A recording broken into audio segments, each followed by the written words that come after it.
দেশে সৌদি বিনিয়োগ বাড়ানোর সম্ভাবনা কাজে লাগাতে আগামীকাল থেকে ঢাকা শুরু হচ্ছে সৌদি আরব বাংলাদেশ বিজনেস সামিট। 3 দিনের এই আয়োজনে অংশ নিচ্ছেন উভয় দেশের ব্যবসায়ী নেতা, নীতি নির্ধারক, অর্থনীতিবিদ এবং বিশেষজ্ঞরা।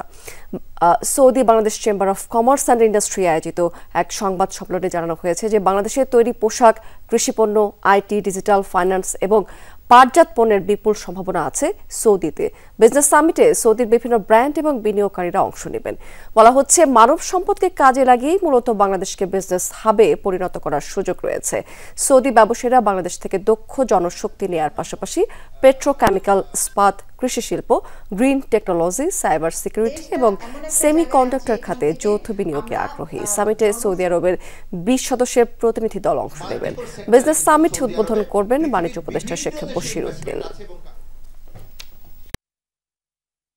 মাল্টিপল সেক্টরে কিন্তু সৌদি আরবে পৃথিবীর বিভিন্ন দেশে ইনভেস্টমেন্ট আছে এবং ব্যবসা আছে, সেই তুলনায় আমাদের সাথে কিন্তু খুবই কম।